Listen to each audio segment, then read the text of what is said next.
Hello everyone, welcome to this e-content video.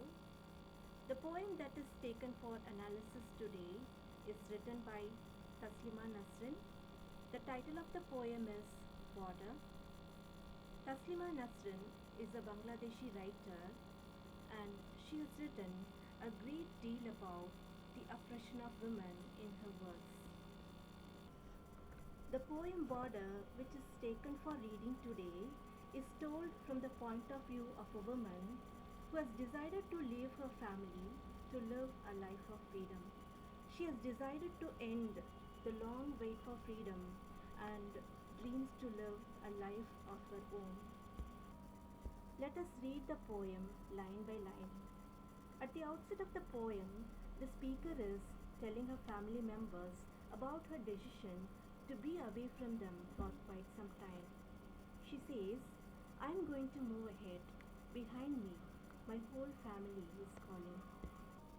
The speaker has made up her mind to cut off the bonds of love and move out of the suffocating circumstances of her life. The entire family is completely appalled. They are aghast by the decision that she has made. They try various means to stop her from abandoning them. But the speaker is very resolute and she has decided to turn a deaf ear to their pitiful cries. She says, "My child is pulling my sari end. My husband stands blocking the door." The child, which needs constant care and love from the mother, feebly tugs at her sari. The husband tries to stop her by moving out. He blocks her way, but nothing moves her. Nothing could stop her. She has made up her mind, and all their tantrums did not melt her hardened self. The woman has decided to break free from the monotony of her life as a selfless, sacrificing mother and a sweet, docile wife to her husband. She firmly says, mustering a lot of courage and grit, she says, "I will go this time," and it seems that she has no second thoughts about it. Then the speaker muses about what lies ahead after moving out.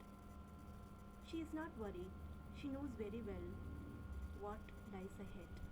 What life is going to offer her. She says, "There is nothing ahead but a river I will cross. I know how to swim, but they won't let me swim." She knows what kind of troubles await her, but she is brave enough to cross the churning waters to get to the other side of the river. But then she says that her family members will not allow her to cross. She says, "They won't let me swim, won't let me cross." The family members have a very low opinion about the woman. They are of the opinion that she is not worldly wise, she is dumb and timid, and she always needs the assistance of the men in her family to get things done for her. Here, the river symbolizes the various threats and challenges the world poses, and the family members, they firmly believe that the speaker, the woman, is not bold enough or worldly wise enough to face the challenges on her own. After crossing the river, the speaker wishes to experience the wide, wide world. She says, "There is nothing on the other side of the river but a vast expanse of fields." The vast expanse of fields refers to the endless possibilities that lies ahead in her journey.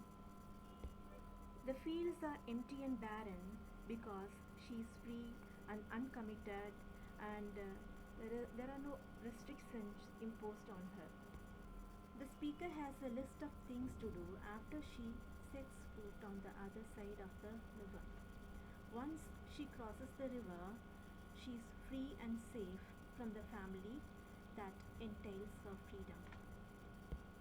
She says, "But I will touch this emptiness once and run against the wind, whose whooshing sound makes me want to dance.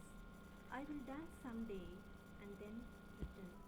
After reaching the other shore, the speaker wants to feel the gentle breeze on her face and wishes to run around like a little girl. She will dance and live life to its last dregs, and once she feels satiated, she will return home someday. She says, I have not played keep away for years as I did in childhood. I will raise a great commotion playing keep away someday and then return. The speaker fondly recalls the various frolicsome activities like keep away which she enjoyed as a child. With her newfound companions, she would indulge in harmless fun, and then, after some time, she might return home. For years, I haven't cried with my head in the lap of solitude. I will cry to my heart's content someday and then return. For several years, the speaker has repressed all her emotions. She would cherish the newfound freedom and solitude, and she would cry and cry to her heart's content. These are tears of joy and sorrow. The speaker is happy to be independent, and she expresses grief over the loss of individuality over so many years. She says, there is nothing ahead but a river, and I know how to swim. Why shouldn't I go? The speaker is ready to face the new world. She asks her family why they stop her. The last line, I will go, expresses the speaker's readiness and resolute to break free from the shackles to live life on her own. After crossing the border, the threshold, she becomes a new woman, a self that she always wished to build. The passage of time would heal the wounds and bruises the family members imposed on her.